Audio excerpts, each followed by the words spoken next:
My sister's son spit into my plate, and that dinner changed everything. My sister's son spit into my plate during dinner and said, "That says you deserve it." Everyone laughed. I stood up quietly and walked out. That night, Mom sent me a message. "Don't contact us again." I replied, "Understood. The mortgage auto pay ends tomorrow. By 1:14 p.m. The group chat exploded. I almost flipped the table. It wasn't only because of the spit though, that alone was disgusting. It was the way he did it. Caleb, 10 years old, leaned toward me, locked eyes, and spat right into my mashed potatoes.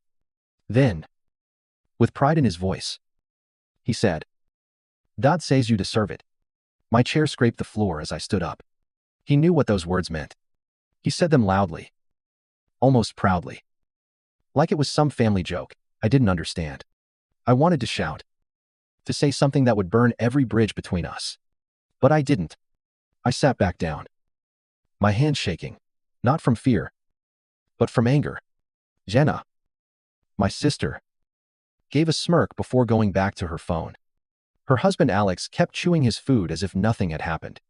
My mom, sitting across the table, calmly sliced her meatloaf. Then Jenna laughed. Caleb joined in. Alex mumbled something about classic Caleb, and Mom smiled a little, like this was normal. No one said a word to stop it. No one asked if I was okay. And that was when I realized something I should have known long ago. I wasn't angry at Caleb. I was angry at them, the adults who created him, who raised him to think cruelty was funny. I was angry that they had turned me into their favorite target and still expected me to show up and take it. I stood again, this time calmly, picked up my purse, and walked out without a word. When I got home, I didn't cry. I didn't scream. I opened my laptop and logged into my bank account. For the last year and a half, I'd been quietly covering my mom's mortgage whenever she fell short. I'd also helped Jenna just until payday and loaned Alex money I knew I'd never see again. I was the one who sacrificed while they mocked me for it. I was the backup plan they pretended to despise. At 9:12 p.m., my phone buzzed. A message from Mom. "Don't contact us again." No reason. No explanation. Just that. I stared at it for a minute, then typed back, "Understood. Mortgage auto pay in tomorrow." Silence. Then at 1:14 p.m. "Shows. Jenna, what are you talking about, Alex? You're joking." "Right, Mom. Don't be petty." Sarah. "Jenna, you're seriously going to screw over your own mother." Caleb sent a laughing emoji. Alex reacted with a thumbs up. I didn't answer. I turned off my phone and went to bed. At 7:03 the next morning, my cousin Danielle showed up at my door with coffee and bagels. She didn't knock long. She just came in. "Took you long enough," she said with a grin. She didn't need me to explain. She already knew. Danielle had seen how my family treated me for years, how I always gave and they always took. She sat down, opened her laptop, and said, "Okay, let's clean this up." She met my finances. As I threw away old papers and reminders of them, she scrolled through my online accounts. "You've been paying their bills like a full-time employee," she said. "No wonder they treat you like one." She wasn't wrong. My name was linked to Mom's cable bill, Jenna's old dental payments, even their streaming services. One by one, we canceled everything. Jenna's car loan was harder. I'd co-signed it years ago, just for 6 months. 6 years later, I was still stuck with it. We filed a release form. It would take weeks, but at least the process had started. When we finished, I sat back, exhausted but free. The silence in my apartment felt strange at first, like something was missing. Then I realized what it was: their noise, their demands, their guilt, and I didn't miss it at all. I bought a new mattress that week, got a haircut, signed up for a pottery class with Danielle.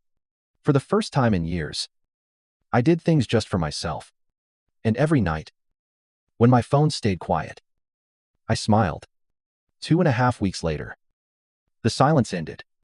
Jenna texted, "You're a terrible person." Caleb cried when he found out he couldn't go on his field trip. "Hope that makes you happy." I didn't reply. Then she sent a 48-second voice message full of yelling. I deleted it without listening twice. A few days later, Danielle sent me a screenshot. Jenna had started an online fundraiser called Help Caleb Get Through a Tough Year. The description said something vague about unpaid lunches and family members who walked away. It had one donation, $10 from Mom. I didn't donate it. But one word in the post caught my attention: medical. If something serious had happened, they wouldn't tell me until they were desperate. A week later, I got a text from an unknown number. I ignored it. Then came another. I know you don't like me. You have every reason not to. Jenna wrote. But Caleb's sick.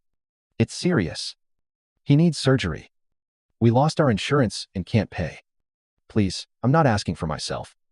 I'm asking for him. I stood in the parking lot after work, reading it again and again. She hadn't apologized. Not even once. She just assumed I'd fix things like I always had. I showed Danielle the message. You're going to help, aren't you? She asked quietly. I nodded. For him, not for her.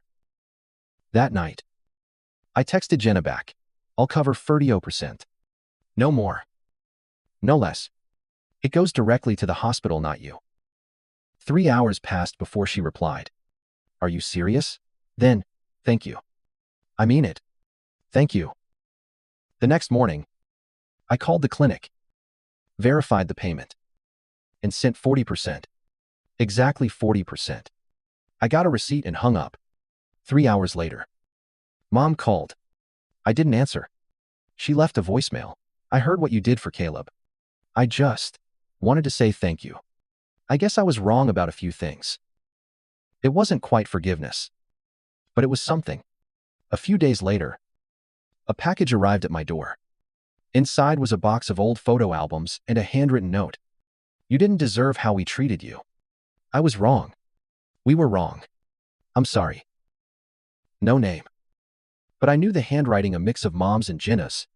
I didn't cry, but something inside me softened. Maybe not forgiveness, but something close to peace. 2 weeks later, Mom texted again. Dinner. Sunday. Just us. Please come. Danielle frowned when I told her. Is she cooking or setting a trap? I don't know, I said, but I'll find out. When I arrived, the house was quiet. No yelling. No chaos. Just the smell of pie and cinnamon. Mom was in the kitchen, wearing an apron, eyes red. A broken wine glass lay near the sink. Blood on her hand. I dropped it. She said softly. I cleaned up, washed her cut, wrapped it in a towel. She looked smaller than I remembered. We sat down to eat. She didn't mention Jenna or Caleb.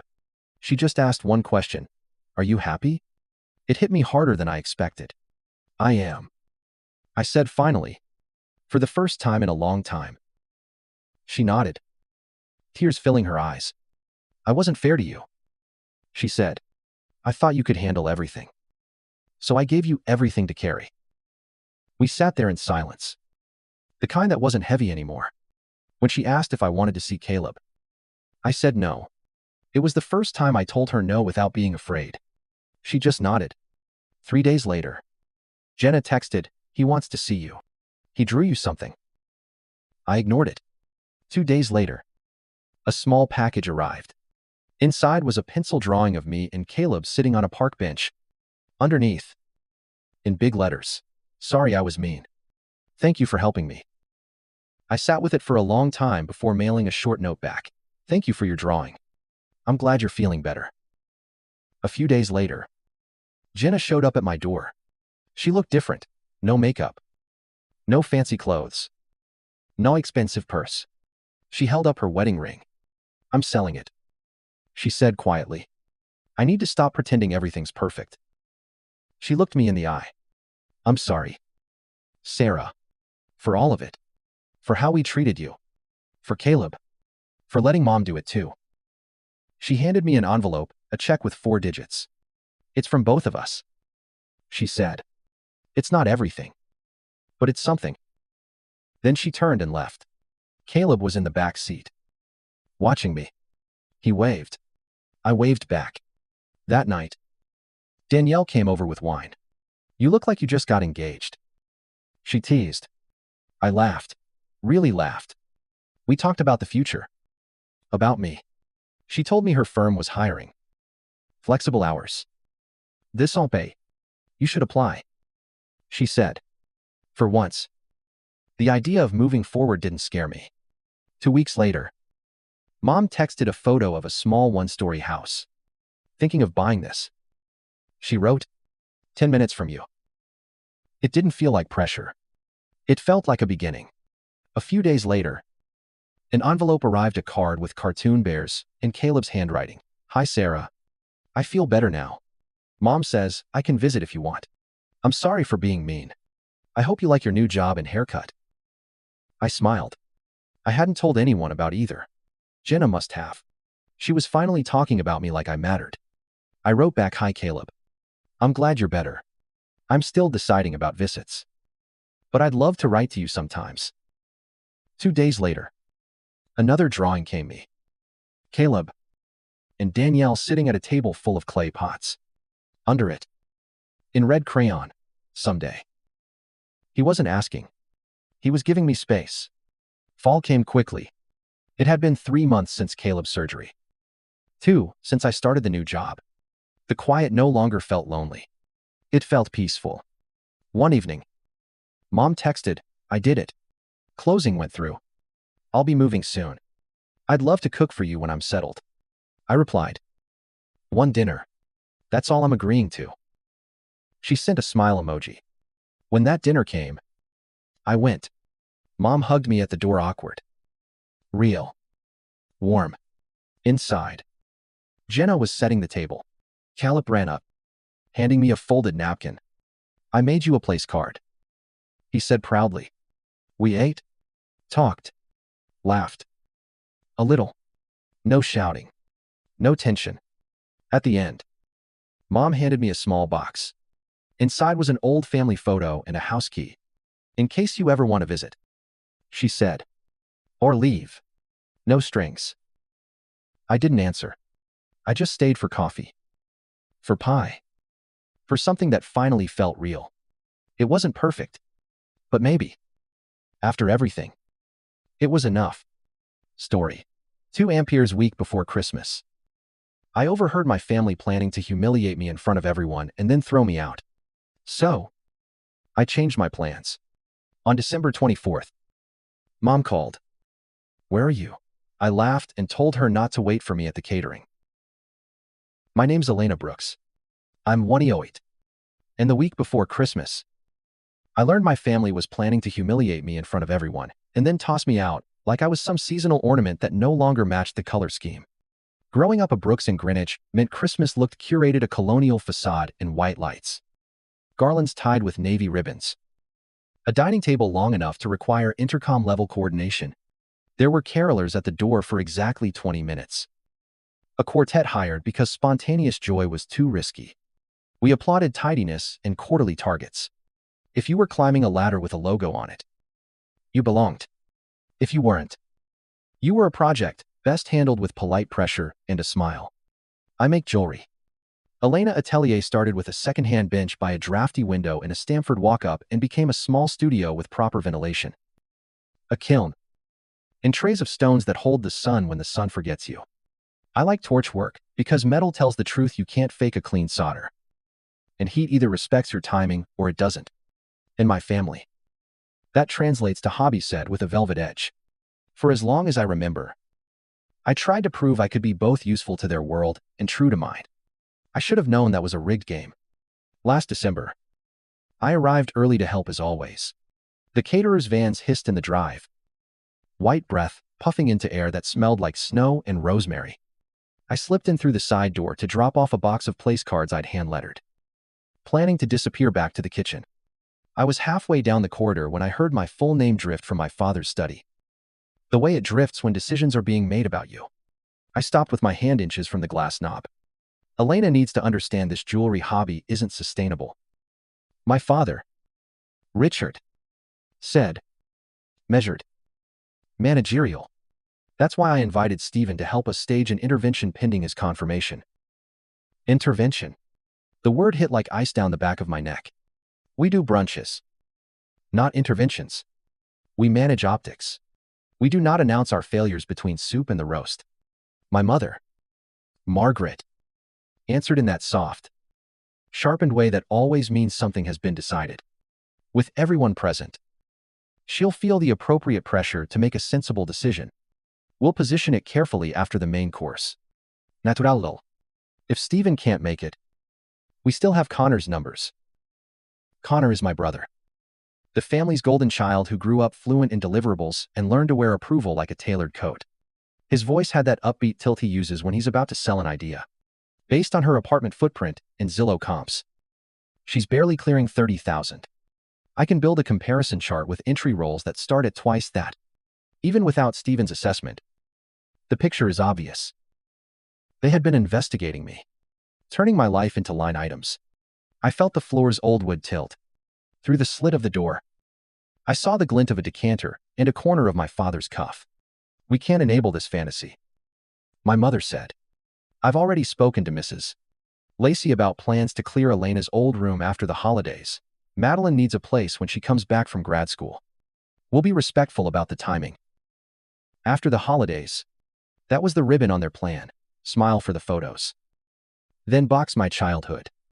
We'll do this kindly, my father added, as if the adverb could soften the blow. Richard brings up our concerns. He corrected himself, organizing the agenda out loud. I'll bring up our concerns. Connor introduces the numbers. If Stephen confirms, he can offer an outside perspective. Margaret, you close with something memorable. My mother hummed the sound she makes when the table is set and all the knives point the same way. I'll tell her little jewelry business is like the macaroni art we hung on the refrigerator. Cute as a childhood face, but not something you build a life around. They laughed. Glasses touched. Somewhere a timer chimed for canapes. And instead of moving, the world stood very still. I backed away from the door like I might spook the truth into reconsidering itself. The corridor felt longer on the way out. In the mudroom, I stared at my shoes as if they might tell me which life to wear. I had spent 3 months making gifts for these people. Cufflinks etched with my father's first title, analyst from his first business card. A small oval of pride captured in metal. A hellebore pendant for my mother. The winter rose she plants every year. Because I thought she and I had a secret in common, loving something that blooms in the cold. A bracelet for my grandmother, Beatrice, articulated so it would move like water on her wrist. Hours of love. The kind of hours you don't bill. And they were categorizing me for demolition. Shock sounds like silence at first, then like wind in a doorway you can't shut. I carried the box of place cards back to my car and sat behind the wheel with the engine off. I thought about how this wasn't new, just louder. The pattern had been there for years. But I kept labeling it family style, the way you forgive under seasoning because the plate looks nice. First incident, the charity gala. 3 summers ago. I asked if I could set a small display near the foyer, just a tray of pieces with a note that a percentage would go to the shelter. My mother smiled. The kind of smile that repositions you without moving a muscle. Darling, the entrance must breathe. Donate a pair of earrings to the silent auction. It'll be charming. When the listing went live, it read, craft project by local hobbyist. I corrected it to jeweler. It was changed back overnight. Friendlier this way, she said. The set sold for $120. The winner patted my arm. It's adorable. You're trying this. I told myself, thick skin is free, and wore it anyway. Second incident. 2 winters ago. My father called with a favor. 12 custom tie bars for a client retreat. On the house, he said lightly. Like he'd asked me to bring ice. Think of the exposure. I quoted a materials-only price $45 each, which made him exhale as if I'd handed him a parking ticket. Your brother never charges for advice, he said. It's family. I stayed up 3 nights, so they'd be perfect. He never reimbursed me. A week later, I saw one on a man's lapel at a reception. Oh. These, he said. Richard's assistant ordered them on a crafts site. Third incident, last spring. A text from Connor. Emergency, can you cover the deposit for Grandma's caterer? I'll wire you Friday. It was $500. I paid for my rent cushion. Friday became Monday, became emojis, and don't be so transactional. I ate rice and eggs for 2 weeks. He forgot. I carried the forgetting. Add the small cuts. We're not going to Venice for your cousin's wedding to wear one of your pieces. My mother said. Once when I offered to make her something special, it might read, provincial. Or can you whip up a pair for Miss Farrell? She'll post it.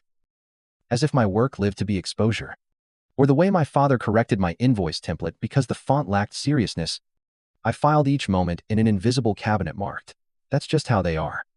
I should have pulled the drawer out years ago. I didn't knock on the study door. I didn't alert anyone to my existence. I drove to my studio because metal tells you the truth, even when people won't. I locked the door, turned on the bench lamp, and called the person who witnesses me without editing Iris. What happened? She asked. 2 rings in. The sound of her place mugs and a radio behind her. I heard them. I said. And the summary landed in one piece. Intervention after the main course. Connor's apartment math if the consultant can't come. Clear my room after the holidays. Macaroni art. Iris was quiet for exactly the time it takes to choose a useful sentence. Breathe, she said. Then, a second sentence. Last month you turned down wholesale orders because you were at capacity. You are not a cautionary tale. You're a business owner who needs a second bench. I know, I said. And a part of me did. Another part still sought permission slips. Also, she added, her voice brightening. Sterling and Pine. You didn't tell me they followed up. They had. I'd put it in the drawer, marked quiet wins. A superstition I learned in a house where visible pride was read as a request to be corrected.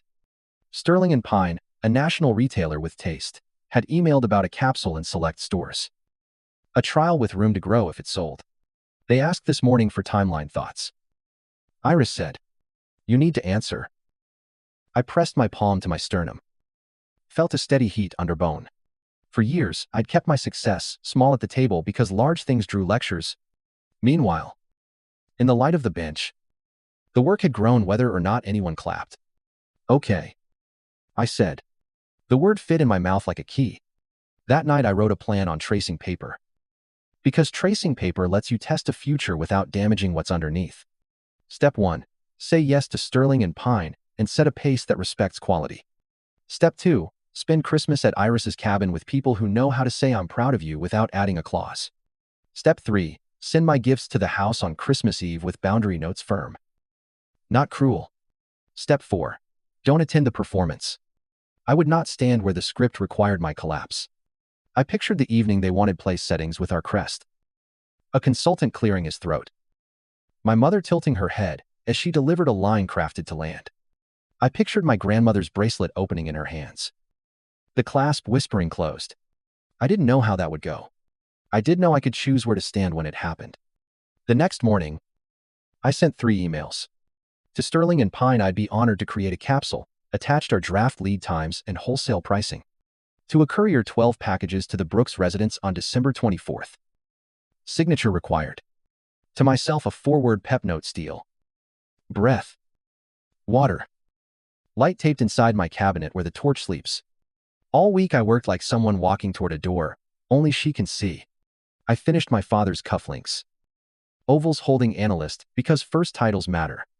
I set a tiny dust-colored sapphire in the hellebore's center for my mother. A nod to winter's blue hour. For Connor, a tie bar that could survive a storm. For Madeline, hoops that ring softly when you laugh. For Beatrice, links that move like a river. I wrote the notes and let them be simple. Dad, your first title. Mine is designer. Both deserve respect. Mom, this blooms in winter. Some things do. Connor, this is a receipt for effort. Not money. Between polishing and packing, I kept hearing the study cadence pending his confirmation. After the main course. After the holidays, and realized the plan would proceed with or without Stephen. My family didn't need an outsider to justify a show. They already had a script and a spotlight. The consultant was optional. The pressure was the point. On December 24th, the courier would come at 1130. The delivery window would be 400 to 600.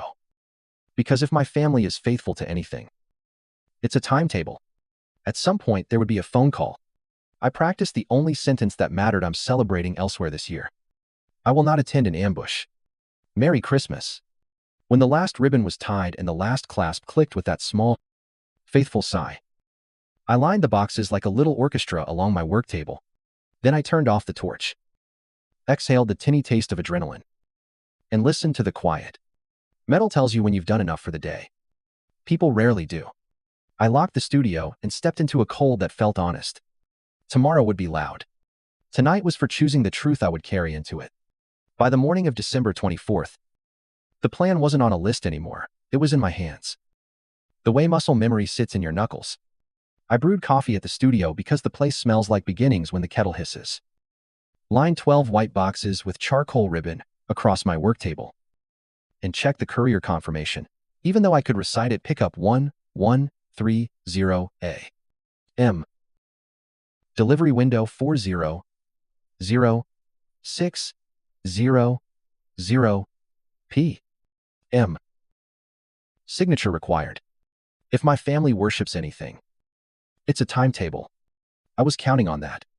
Iris texted from the cabin a few towns north, road plowed. Fire stacked. Your room's the one with the pinecone quilt. I set my overnight bag by the door. Slid my laptop and a small toolbox beside it. Leaving my tools felt like leaving my voice, and stood in the doorway for a breath that tasted like flux and cold metal. Guard the light, I told the bench lamp, knowing perfectly well it was a lamp. At 1058, my phone started its small dance on the workbench. I didn't look. The second buzz came from a number labeled home, which hasn't been my home in a decade. I let it ring out. Not yet ready to step into that old room. The radio offered a winter piece with a stubborn left hand. I turned it up. At 1129, the courier arrived, a woman with frost in her hair and a scanner on her belt. 12-1 address, she said. Impressed. Then smiled at the neat stack. These look nice. Family, I said. She gave a knowing, sympathetic nod. Loaded the last box. And promised the window. When the van door slid shut, I felt my chest loosen and tighten at the same time. The packages were small. They weighed as much as a boundary. The call I couldn't dodge came minutes later. Elena. My mother's voice was held together with ribbon and resolve. Behind her, the house made its familiar music, a vacuum far off. Glass. Footsteps that know where they're allowed to go. Where are you? Good afternoon, I said, aiming for neutral. The family is here. Your grandmother's flight was delayed, but she'll make the evening. We need you by 4 to brief the staff and pass hors d'oeuvres. Where are you? I'm not coming, I said, because any other sentence was a hallway back to the same room. Excuse me. I'm celebrating elsewhere this year, I said. My gifts will arrive tonight. Silence pressed the line flat. This is completely unacceptable. Families show up. Is it more unacceptable than planning to ambush me at dinner? The steadiness in my voice surprised me once it was out in the air. More unacceptable than clearing my room while I sit there. More unacceptable than calling my work macaroni art. You were eavesdropping, she said, as if that were the crime in question. I was coming to help, I said. I was about to knock when I heard my name. Thank God I did. I took a breath. And for what it's worth, I already know Stephen isn't coming. He declined. You were going to proceed with Connor's apartment math anyway. Her inhale clicked. If you do not show up, there will be consequences. What consequences? I asked softly. You'd already decided to take my room. I've paid my own rent and insurance since graduation. I'm not a line item in your program. You're overreacting, she said. The family lullaby. We wanted to support you in making a sensible plan. We will talk about this when you arrive. I'm not arriving, I said. This discussion isn't happening on your timetable. Merry Christmas, Mom. I ended the call before the old reflex could grab the wheel. I tossed my bag in the car and headed north. The sky was pewter, the road unspooled in clean gray sentences. Iris called while I merged onto the parkway. Status. I said no. I told her. I said Merry Christmas and hung up. She whooped so loud I had to turn the volume down. Boundary of the year, I'm warming soup. We will also be celebrating with grilled cheese. Make it 2. I said, my voice breaking just once. The sound of an old weight resetting. And hey, thank you. For what, she asked. Genuinely. For reminding me I'm not a cautionary tale. I said. The cabin sat neat between bare maples, a pencil drawing in winter light. The smell inside was wood and thyme and something buttered. Noah lifted a mug like a semaphore. Welcome to the Witness Protection Program, he said. Population 3. I brought tools, I said, holding up my metal case. In case the government assigns me a bracelet. Plenty to do, Iris answered. We're stringing lights on the deck. Noah broke half by testing them with his mind. He raised a hand in guilty surrender. For an hour we pretended to be exactly what we were, 3 friends in a small winter story. We bickered cheerfully about nutmeg and hot chocolate. Got the words wrong to a carol. Made the lights work by sheer insistence. My phone buzzed on the mantle at intervals. Cousin Lila. Amtelane. 2 unknown landlines that smelled like living rooms I could draw from memory. I let each call pass like weather. At 342. Connor's name filled the screen. I stared at it the way you might watch a rare insect. Equal parts wary and curious. Iris nodded. Answer if you want. Not because you should. Hey, he said when I picked up, using his friendly deal voice. Where are you, Mom? Spiraling. I'm not coming, I said. I'm not doing a performance where I'm the cautionary tale. He didn't deny the plan. We're just trying to help you see options. There are real salaries out there. Bonuses. Stability. You could keep the jewelry on weekends. Would you tell a chef to cook on weekends while he sells software? I asked. Would you tell Dad to practice law at night while he makes cabinets by day? That's not the same, he said, sliding into a script. Be practical. No one wants to watch you struggle. I'm not struggling, I said, and heard how strange it sounded coming out unqualified. I run a business that pays its bills. I turned down orders last month because I was at capacity. A national retailer just offered me a capsule and a feature. My square footage is not my worth. He was quiet. Recalibrating. There are easier ways to live. He tried. I know, I said. Many of them begin with telling the truth about what you want. He exhaled. If you don't come, Mom will never let this go. She can hold on as long as she likes. I said. I'm holding on to something else. I paused. Merry Christmas. Con. I ended the call before guilt could lace the air. We ate soup and grilled cheese at the coffee table like children who'd been given a reprieve. The fire popped as if it were keeping score. Between bites, I checked email because habits die slower than intentions, and there it was, an email from Marin at Sterling and Pine. Subject: capsule proposal holiday update. He, Elena. We showed your line sheet and mock-ups to the regional team last night. Enthusiasm was strong enough that we'd like to increase the initial order by 30% and feature you on our emerging designer to watch page in January. We understand the timeline impact. Please propose revised lead times. Happy holidays. Marin. For a beat. Nobody made a sound. Then Iris issued a small celebratory squeak. And Noah smacked the table once like a judge granting mercy. I read it twice more so the words could develop in full light. Feature felt like a door on quiet hinges. This is real, I said. Because sometimes you have to narrate the obvious to evict the old chorus in your head. It's been real, Iris said. This is the part where the world starts acting like it. I drafted a reply out loud, so I couldn't disappear into polishing commas. Thank you. I can accommodate the 30% increase with revised timelines. I'll bring on a contract bench jeweler and a part-time polisher. Quality is non-negotiable. Proposed ship dates attached. Happy holidays.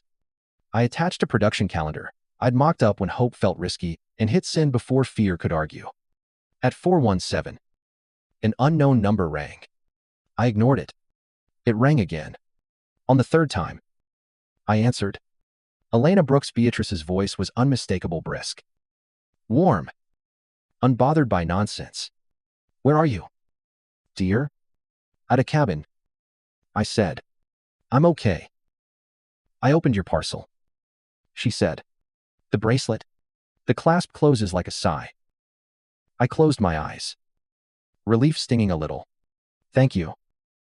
I asked why no one told me your work was at this level. She went on. The table attempted to become a beehive. Your mother said she assumed I knew. Your uncle tried carving underdone beef as a diversion. I remained on topic. Gran. I didn't want a scene. I said. I wanted to choose where to stand. Good. She said. I prefer the truth to performances. Also, a note, Stephen declined the invitation. He told me at dessert. Your mother planned to proceed with the apartment math regardless. It was all rather inelegant. I pinched the bridge of my nose and half laughed. That tracks. I will call you later. She said. There are matters to address here. Softer Merry Christmas. Love. The line clicked. We stared at the phone. Iris whispered. Awe and mischief in equal parts. Beatrice is in play. The cabin asked nothing of us but being there. So we were. We took a walk because cold air can file your thoughts to a better shape. Snow whispered under our boots. The sky did its slate. Blue thing. I said out loud a few small stories I usually file as not worth mentioning, the way my mother once corrected my stance at a coat check. The way my father edited my thank you notes until they read like memos. The way Connor told me, almost kindly, that if I wanted to be taken seriously, I should become someone else first. Saying them didn't make them bigger. It made them finally true in the open air. Back inside. I set my phone on the kitchen counter to charge and left it there like a training exercise. We played a half-remembered card game. At 728. The phone rattled hard enough to jostle a spoon unknown number. Then Uncle David's name. I put him on speaker. Elena. He said over a background hum that sounded like a house being held together by polite fury. Your grandmother extracted the entire plan. The assessment. The timing. The room switch. I have never seen her this angry. And I was present the night the country club ran out of gin. I didn't want grenades. I said. That was not your pin. He replied. That was tossed months ago. For what it's worth. Your gifts are beautiful. Your father has stared at those cufflinks like they're a photograph of his younger self. He hasn't said much. But he hasn't taken them off. Something inside me softened and held. Thanks for telling me. I said. I'll call tomorrow. He added. Survive the evening. After we hung up, the cabin felt even warmer. The fire kept talking to itself. I drafted a reply to Marin with concrete lead times and a sentence I wanted to become a promise. Quality will not move. Then I closed the laptop so I wouldn't keep polishing what was already clear. When I finally lay down under the pinecone quilt, I watched shadows from the bare branches perform a quiet play on the ceiling. Another version of me hovered at the edge of sleep, the one who would have shown up to play the part assigned, who would have smiled and apologized and agreed to be helped in public. I let her go. Kind as I could be. The snow kept its slow argument outside. Somewhere in that big house. Plans were unraveling. Somewhere in a buyer's inbox. My name sat next to the word feature. Somewhere in London. A grandmother who says, what she means was writing a list. I slept. Not because everything was solved, but because for once the story was being told by the person inside it. I woke on Christmas morning to that padded quiet you only get after steady snow, the kind that makes you think the world is holding its breath. The cabin had its own warmth. Honest and small. Someone had tucked an extra quilt over me at some point. It felt like being cared for, without a speech attached. For a few seconds I lay there and checked for the usual aftershocks guilt. The urge to smooth things over. They didn't arrive on schedule. In their place was something steadier. Like a floor finally level. In the kitchen, Iris was stirring oatmeal like a person conducting a string section. Noah was building a bowl of fruit with unnecessary precision. Merry Christmas, he said, raising his spoon. Merry Christmas, I answered. Surprised. The words didn't snag on anything inside me. We ate at the counter. Elbows down. Radio humming old standards in the background. The phone on the charger sat quiet. As if even it understood we were taking turns with the volume today. What's on your list? Iris asked. Walk. Fire. One email. I said. We all knew which email. She pointed her spoon like a gentle command baton. And maybe a nap so your nervous system can find you. At 9:04, a notification landed with a small, electric thud. Subject: Capsule Proposal Holiday Update. I opened the message from Marin and read slowly so the words could set. They wanted to increase the initial order by 30% and feature me on the Emerging Designer to Watch page in January. They understood timeline impacts. Please propose revised lead times. I read it twice. Then a third time. The way you look at a shoreline you're about to step onto. This is real, I said out loud. Partly to evict old scripts that insist on shrinking good news. It's been real, Iris said. Now there's signage. I drafted my reply where they could hear me so I wouldn't disappear into polishing commas. Thank you. I can accommodate the 30% increase with revised timelines. I'll bring on a contract bench jeweler and a part-time polisher. Quality is non-negotiable. Proposed ship dates attached. Happy holidays. I attached the production calendar. I'd roughed out when hope felt like contraband and hit send before fear could ask to see my badge. The house in Greenwich returned to life on my screen around noon. A cluster of texts arrived and then sat, as if even the messages were waiting to see which story we were in now. Aunt Elaine, call when convenient. Lila, grandma is in rare form, send help. My father, please call. I let them stack. Love and harm can share an address. Today, I was learning how to forward my mail to somewhere safer. At 1, 2, 3, 7. My grandmother's name lit the screen. I answered on the first ring. Elena, Beatrice said. And behind her, I could hear the domestic symphony of a large kitchen trying to keep its dignity. China. Muffled instructions. A drawer closing too firmly. Status report from the front. Go ahead, I said, and braced in the good way. The bracelet caused an insurrection, she said, not bothering to hide her satisfaction. I asked why no one told me you were working at this level. Your mother said she assumed I knew. Your father stared at his glass as if it were a crystal ball. Your brother tried to redirect with a toast to resilience. I said resilience is an excellent word when you are not demanding it of the same person repeatedly. I pictured it and felt an impolite, small blaze of relief. Glenn? I then requested a definition of last night's plan. She continued. Your mother used the phrase loving concern. I used the phrase public shaming. Stephen, whom they claimed as an expert, informed me at dessert that he had already declined the invitation last week. They intended to proceed regardless with your brother's apartment arithmetic. Inelegant is the generous word. That tracks, I said, a hand to my eyes. Half laughing. I didn't want a scene. I wanted to choose where to stand. You did, she said, and her voice warmed in that way it has when a puzzle piece clicks. Now I am choosing where to stand. I'm coming to you. The driver is on his way. Roads are clear. We'll be there by 3. Gran. You really don't.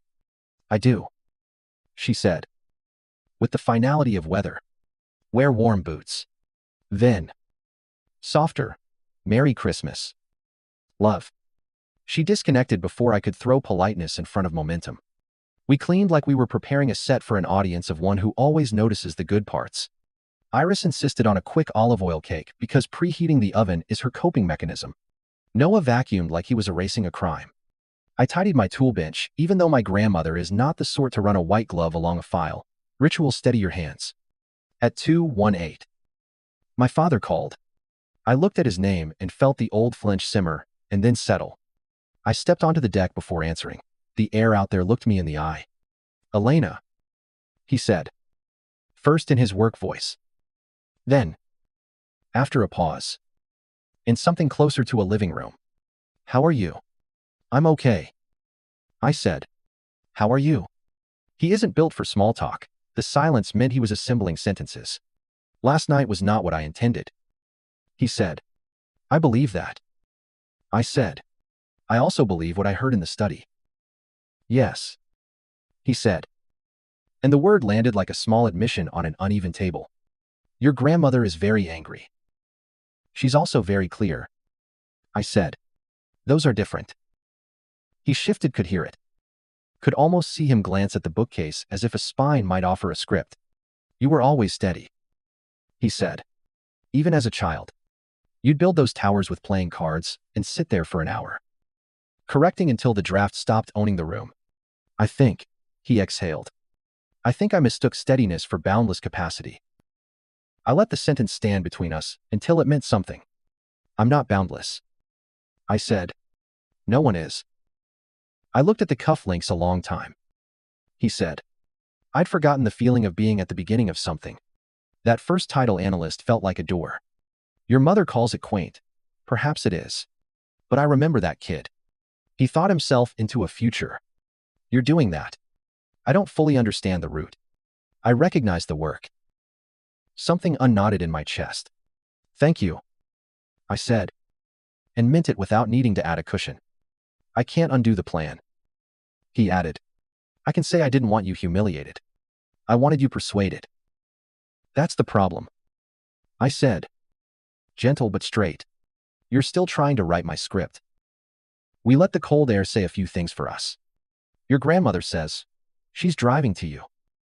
He said finally. She is. I said. And I couldn't keep the smile out of my voice. He made a sound like an old laugh remembering itself. Well, brace for impact. At 307. A dark sedan turned into the plowed ribbon of driveway. And Iris whispered. Positions. Like we were debutantes with tools. My grandmother stepped in wearing a rain-colored coat and boots that could win a standoff with January.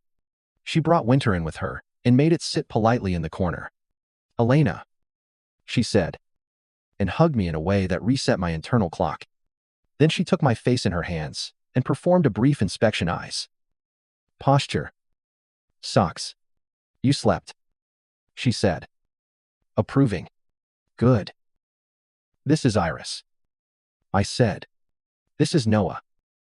Beatrice shook their hands with the same attention she gives trustees and terriers.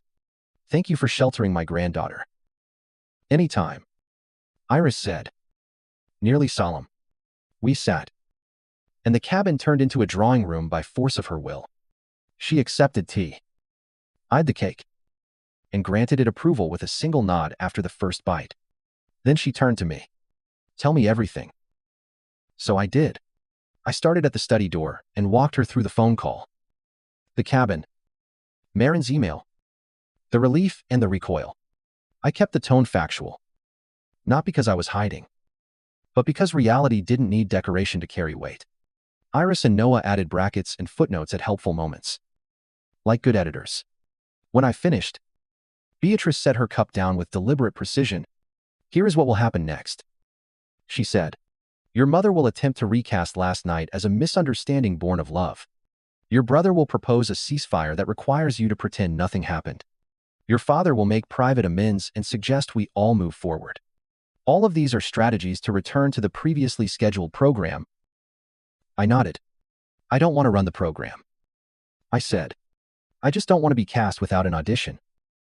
Precisely. She said. Pleased. Therefore, we will edit the program.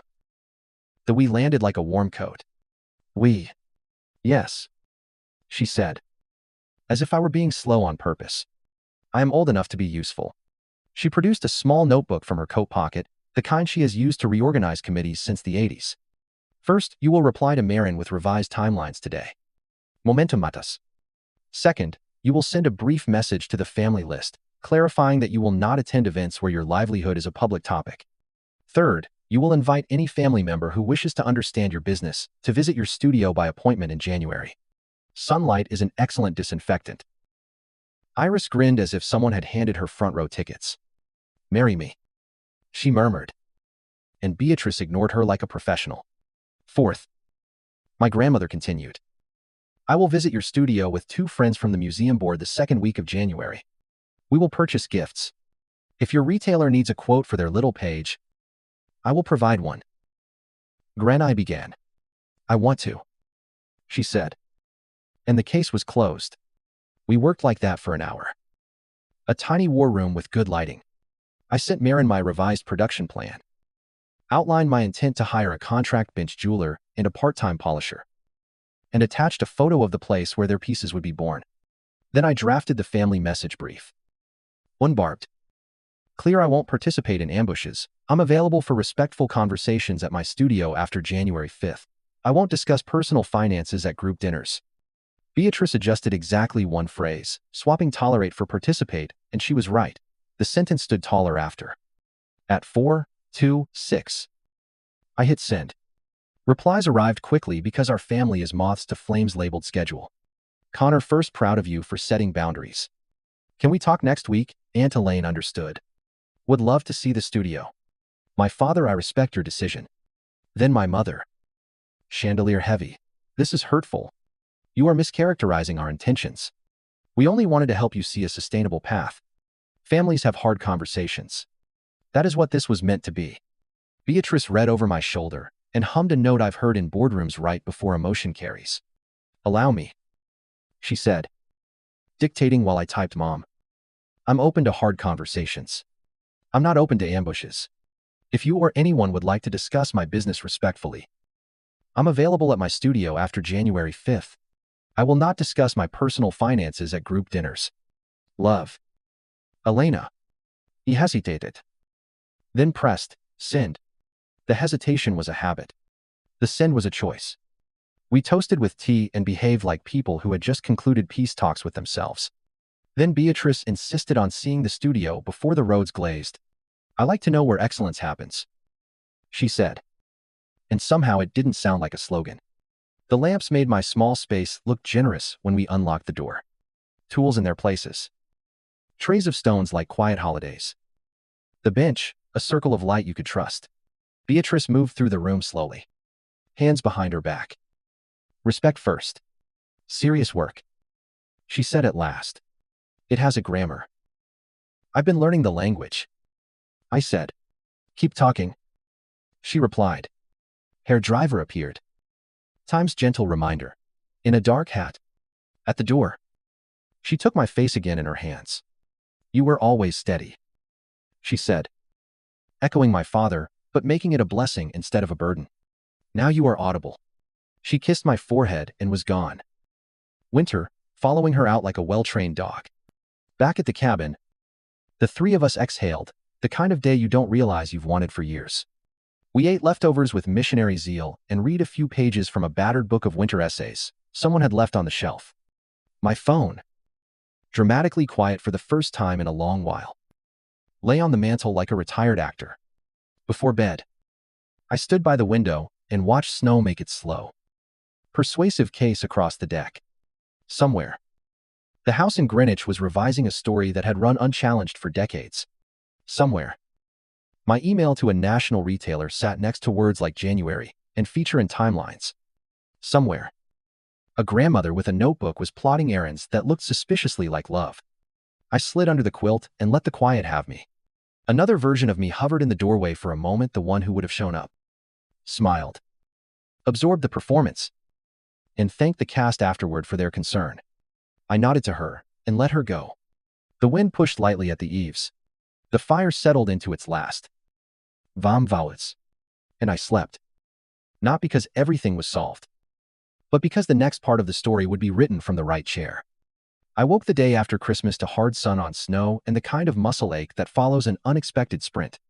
The cabin was quiet. Noah had headed out early to see his parents. And Iris was in the bedroom on speakerphone talking a cousin down from the ledge of a failed pie crust. I made coffee, opened my notebook, and looked at the 30-day grid I'd sketched in pencil. Confirm casting slots, reorder chain, and findings. Block bench hours. Line up help. Marin's feature draft sat open on my laptop like a small lit window. I reread it once to remind myself this wasn't a protective daydream I'd made up. It was a thing that would exist in January inside a store where strangers made choices with their hands. By 10, I was on the road. The city was scraping itself back from the holiday salt on corners. Delivery von double parked. A sky, the color of clean aluminum. I let myself into the studio. Flipped on the bench lamp. And the familiar cone of light settled the room into a circle where decisions could be made without an audience. I sent Marin my revised ship dates and wrote the sentence that felt like a promise to myself as much as to them. Quality will not move. Then I CC'd a bench jeweler named Priya I'd met at a fall market.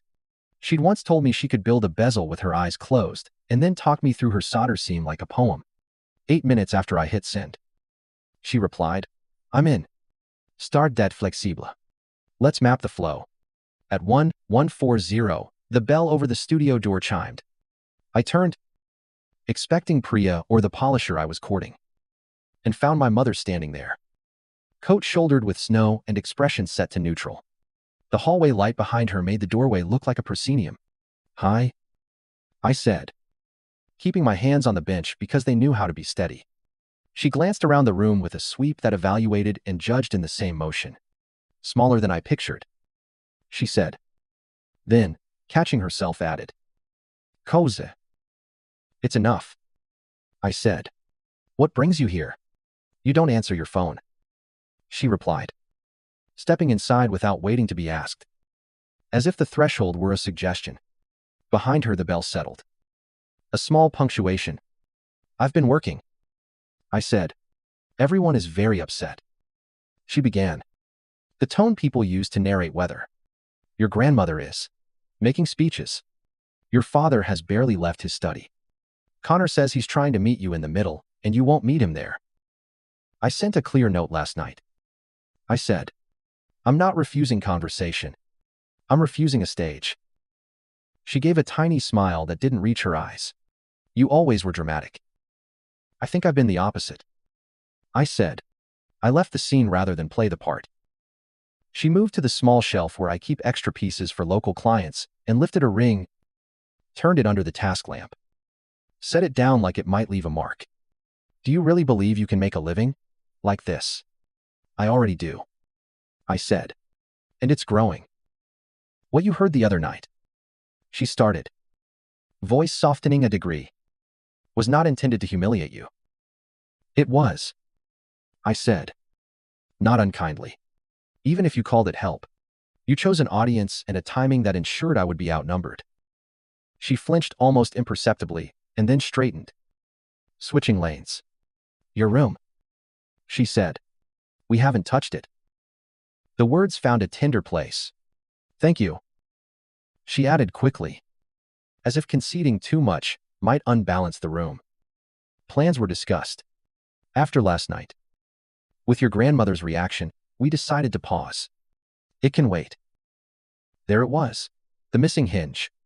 That makes sense, I said. When I box it up, I'd like to do it myself. If you must, she said, and then surprised me by softening again. Your grandmother said, your bracelet is museum quality. She's generous, I said. She's also exact. She says we owe you an apology. You do, I said, and left it there.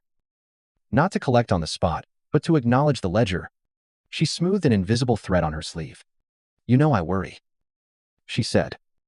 And now I could hear the person under the performance, the young version of her who built a fortress out of good silver and strict calendars, because paper walls collapse. I wanted you to have options. You wanted me to take your option, I said, gentle as I could be. And you wanted control of the scene, so I would. This is unkind. Clear is not always kind, I said. But it's what I have. She looked at the torch. The hammer face is worn smooth by hours. We thought you were being stubborn, she said finally. We didn't consider you might be being brave. I didn't answer. It felt like one of those sentences that needed to sit in the air without help. She squared her shoulders. The softness shut back in its drawer. You could still take a meeting with Stephen, she tried, as if offering a compromise. Quietly, he places talented people in firms that would. Stephen already declined the dinner, I said. He texted my grandmother he doesn't do ambushes. If I want advice about scaling a small business, I can call him myself without an audience. I let a beat pass. I have a firm. It just doesn't look like yours. Color rose at her collarbone. A flare of embarrassment or frustration. I couldn't tell which. You're making a mistake, she said. But the old certainty had slipped a notch. If I am, it will be mine, I said. She moved toward the door and then turned back. A last card in her hand. Your grandmother suggested I say this directly. I love you even when we disagree. The words came out shaped but honest. I felt my mouth tilt. I love you, I said. Even when I refuse the part you wrote. We stood there for a second in a bare, unscripted quiet. Then she was gone. And the bell rang her exit, like an ending that wasn't quite one. 10 minutes later, Priya arrived with a tote bag and the kind of grin that gets work done. "Sorry, parking," she said. Then took one look at my face. "Do I need to deploy tea or spreadsheets?" "Spreadsheets," I said, which made her clap. We drew a production map on sticky notes. She'd take base construction for the capsule. I'd handle stone setting and final finish. We blocked casting days at the foundry. Scheduled quality checks where nothing else could intrude. And built-in breathing room, so the promise I'd written to Marin wasn't theater. I ordered chain and findings in quantities that made my stomach flutter and then settle. In the afternoon, I walked 2 sample pieces over to Jorge. The polisher, everyone in our orbit called a perfectionist in the tone you reserve for saints and surgeons. He inspected one under the visor, sniffed, and then handed it back. "Edges sing," he said. "Bring me 20 when you're ready. I'll keep them honest." Back at the studio near dusk, a text landed from an unknown number. I almost ignored it. Then saw the signature. "Elena Steven here. Your mother approached me last week." I declined. I don't do interventions. And certainly not during dinner. If you ever want a neutral ear about capacity and hiring without theater, I'm available. P.S. Your grandmother was terrifying and excellent last night. I laughed out loud, the sound surprising me with its ease. Family crest. Priya said, when I read it to her. Terrifying and excellent beneath a tiny hellebore. We worked until the windows turned to mirrors. When Priya left with a promise to be back at 8, I sat for a minute at the bench and let the quiet come back online. The old reflex to call home and smooth the surface nudged at my shoulder. I stayed put. Some knots you loosen by not picking them up again. On Sunday, I drove to the house to pack my room. I told no one the time because I wanted to move through the space as a person, not a symbol. The housekeeper met me at the door and hugged me like the woman who once patched my skinned knees. "They're upstairs," she said. "They'll keep out of the way." She pressed a key into my palm as if we were in a spy novel. My room looked smaller. The way childhood rooms do, when you bring your adult height back into them. The pale constellation wallpaper I'd begged for at 12 still made promises across one wall. The corkboard above the desk held relics of intention ticket stubs. A sketch of a necklace I never made. A dog-eared postcard of a Turner. I sat cross-legged on the carpet and started with the bottom drawer. Journals. Sketchbooks. A shoebox containing the first garnet pendant I ever soldered stone a hair off center. Bezel a touch, proud. The whole thing, warm with effort. I held it up. And tenderness flooded without the old ache-riding shotgun. Halfway through the second box, my father appeared in the doorway and leaned on the frame. He didn't step over it. And I loved him for that. "Need a lift to the car later?" he asked. "Probably," I said. "I'm still deciding what's ballast and what's boat." He made a small sound that might have been a laugh. For a while, he watched quietly. "The way you watch someone build a map. When your grandmother was your age," he said at last. "She started something none of us understood. Sold it a decade later for enough to buy a building. We like to pretend we're the first of our kind. We rarely are." "I know," I said. "I just wish you'd remembered that earlier." "So do I," he said. "No, varnish." We carried boxes down in the brittle late light. At the trunk, he hesitated. "Will you send me the feature when it runs?" he asked. "I'd like to," he gestured. "Searching. See your name where strangers will see it." "I will," I said, and felt something inside me answer yes to more than the question. On the drive back, the mansion receded in the rear view like a set struck after a long run. The garnet pendant sat on the passenger seat and caught light at every turn. Winking like a joke, I'd finally learned how to tell. At the studio, I hung it on a nail above the bench. A reminder that beginnings are allowed to be imperfect and precious at the same time. Monday started the way good weeks do, with a list and a room willing to hold it. Priya rolled in at 8 with her own apron. I booked additional casting time. Jorge texted a thumbs-up emoji that somehow managed to look like approval from a stern uncle. In the afternoon, an email from Marin landed with a request for a short quote for the feature. I typed the first true thing I could think of. I like making things that keep their promises. I sent it before I could sand it bland. In the middle of that busy, My phone pinged with a new message from my mother. Come by for tea later this week. No agenda. I stared at it, waiting for the hook. There wasn't one. I typed Friday, 3 p.m., and put the phone face down so I wouldn't write the whole conversation in my head before we had it. That evening, as I was locking up, another message arrived, this one from Beatrice. Tuesday lunch. Bring your calendar. The tone managed to be both invitation and marching order. I smiled in spite of myself, added a star to Tuesday, and stepped into air that felt exact and cold and fair. The story was not tidy. The room had not been redeemed by a single hug or a purchase. But after a lifetime of being cast in other people's versions, the next pages were being written in a place where the light was honest and the sentences were mine. Outside, the street hissed with tires on damp pavement. Inside, the last clasp of the day closed with that faithful sound. The one you can feel with your fingers, a small, precise sigh that said this piece will hold. January moved like a conveyor belt I'd finally stepped onto on purpose. Orders lined up in sensible rows, calendars clicked from idea to plan. The city shed its holiday glitter and put its shoulders into the work of winter. At the studio, the rhythm settled, Priya built the bones. I set the stones. Jorge kept every surface honest. I taped Marin's schedule over the bench next to the little tracing paper mantra: steel, breath, water, light, and tapped both with a fingertip every morning like I was checking a pulse. Connor arrived Friday at 10 on the dot. Dressed down enough to look like he'd tried, not to look like a meeting. He paused at the doorway the way our father does in new rooms, taking in the bench, the trays, the tiny universe of order. This is real, he said, but not like a stamp of approval, more like a fact he'd finally allowed himself to say out loud. It is, I said. Want to see how a bezel sets without pinching the stone? Head did. I handed him a loop and let him fumble his way into the new way of looking. He bent over the ring. For once, didn't reach for a script. I said some condescending things. He murmured, after a minute.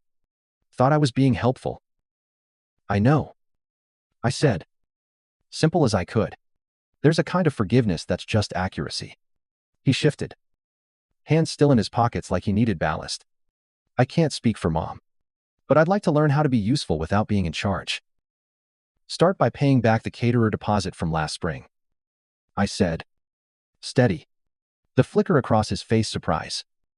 Then a rueful grin made us both human. He pulled out his phone. A minute later, mine bust. Interest included, he said. I Googled a rate and doubled it. We both laughed at the effort and the awkwardness. He lingered an hour, asking questions that weren't traps, carrying 2 boxes to the car without turning it into theater. At the door he paused.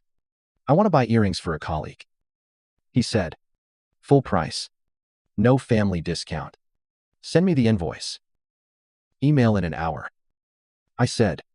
It felt like rewriting a reflex and getting the new sentence right. 2 days later, Marin's team sent the draft of the feature. The headline made my stomach lift and settle like I was stepping out onto a rooftop with a very good view, asterisk asterisk, Elena Brooks winter medal. Quiet fire. Asterisk. Asterisk. A clean paragraph. A photograph of my bench that somehow made the mess look intentional. A blank where the quote would go. I typed the truest thing I could fit into that small space. Times I like making things that keep their promises. Asterisk. Then I hit send before I could sand the sentence into something less alive.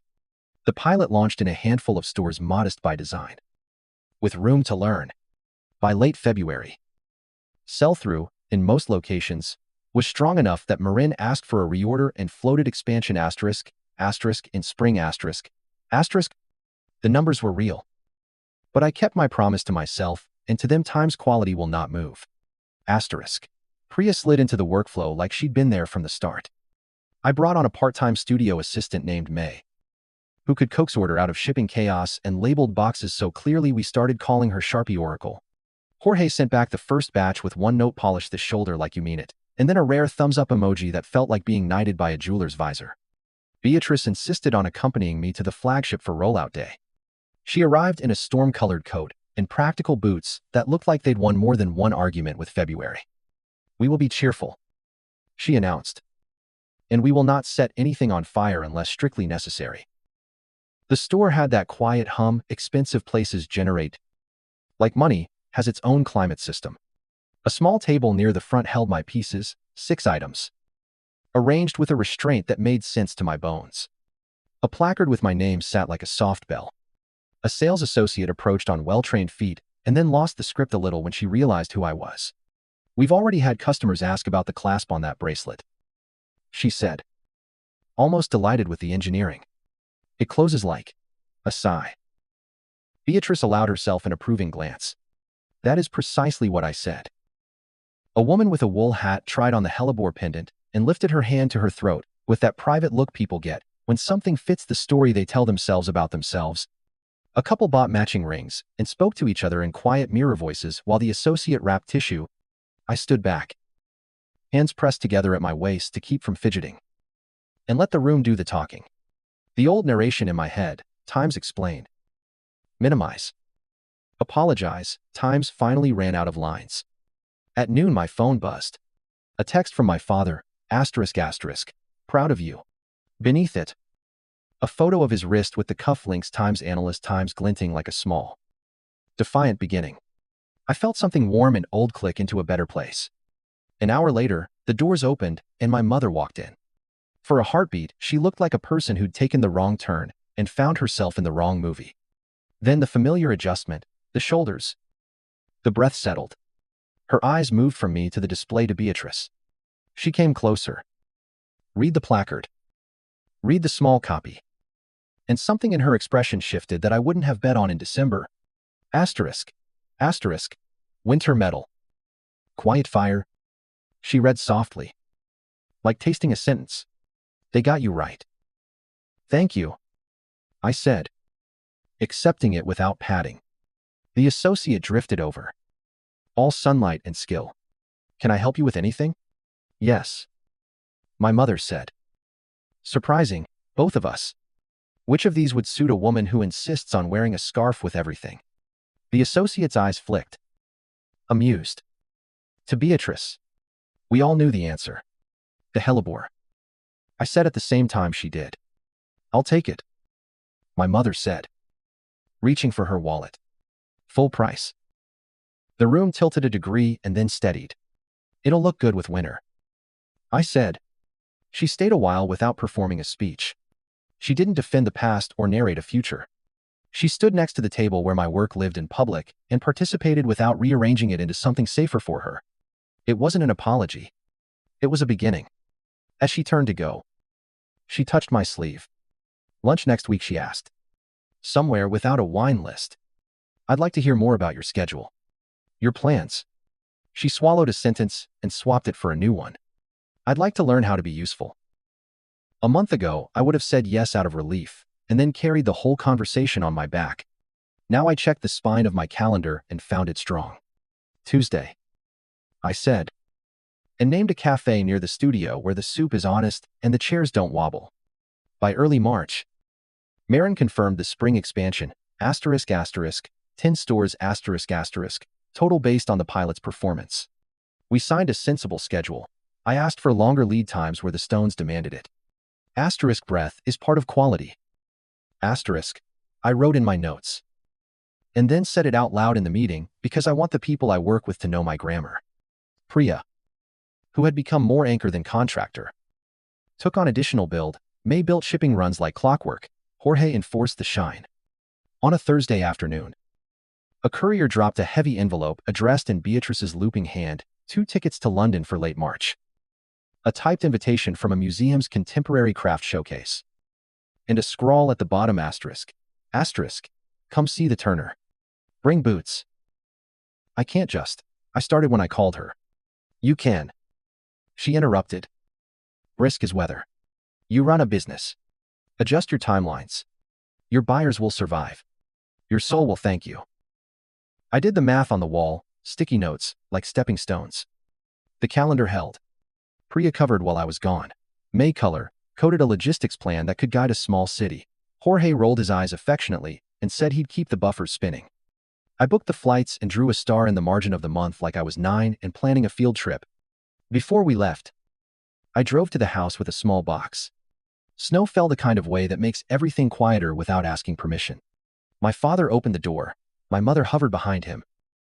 Not hovering, which was its own kind of progress. I brought something, I said, handing my mother a narrow case. She opened it as if it might sing. Inside lay a brooch hellebore again, but folded slightly in on itself. A secret of a flower. In the center I'd set a tiny mustard seed in resin. A detail you'd miss unless you knew to look. It's beautiful, she said, and her voice altered a half-tone.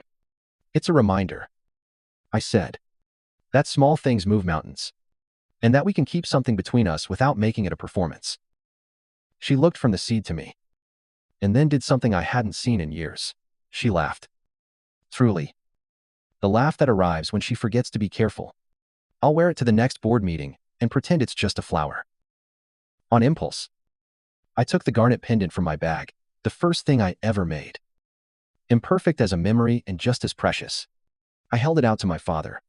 For your desk, I said, not as an art object, as a beginning. He turned it over in his hands like a compass. I'll put it next to the card, he said. Analyst. Designer. Beginnings. We ate soup in the kitchen. No centerpiece. No choreography. My mother asked, what happens if the stone supply gets interrupted? I told her. What happens if a shipment runs late? I told her that too. She listened to understand. Not to fix. It wasn't cinematic. It was better. London was rain and wind and everything I needed. Beatrice walked me through galleries with efficient joy, narrating only when necessary. We stood in front of the Turner and let our own eyes do the work. The showcase was small and exacting. Strangers picked up my pieces and spoke to each other in low voices. And I didn't narrate their reactions in my head, because the room handled that perfectly well. Back home in late March, I signed a lease on a workshop twice the size of my original. Fresh paint smelled like possibility. We rolled in the benches. May labeled the wall bins in her precise hand solder, findings, hope, and left the last one as a joke we kept because it made us better. I pinned the hellebore brooch sketch to a corkboard and wrote, *** mustard small things, *** above it, with a grin I didn't try to hide. On a rainy Tuesday, Connor stopped by with coffee and a list of small business podcasts he'd pre-screened for condescension. No speeches, he said, and stuck to it. On a bright Friday, my father brought bagels and watched me solder for 10 quiet minutes, like a student allowed to audit a class. And on a night in early April, my mother texted a photo from a fundraiser, the hellebore brooch on her lapel. To the mustard seed invisible to everyone but us. Caption, ***, small things. Big night. She still keeps the version of the story where her intentions were pure. I still have nights I can hear the old house, whispering that love is something you earn by being easy to seat. We're both learning to live in the truer draft. Love without respect is a performance. And respect sometimes requires the kind of silence where a person gets to finish her own sentence. The week the spring line shipped to the expanded ***, 10 stores ***. I drove past the mansion and did not turn in. I kept going to the studio, unlocked the door, and stood for a minute in the sort of light that says the day is waiting but not demanding. On the peg above the bench, the old garnet pendant winked like a secret handshake between who I've been and who I'm becoming. On the table lay a new design, clean, square, like a window meant to be looked through. I teed my apron, checked the torch, and breathed the steady breath that turns metal soft. The story didn't end with a curtain. It kept going, the way good work does, measured. Honest. One precise joint at a time. Outside, the city went on with its clatter and bargains. Inside, the clasp on the day's first piece closed with that faithful, quiet sound. A promise kept you can feel with your fingers.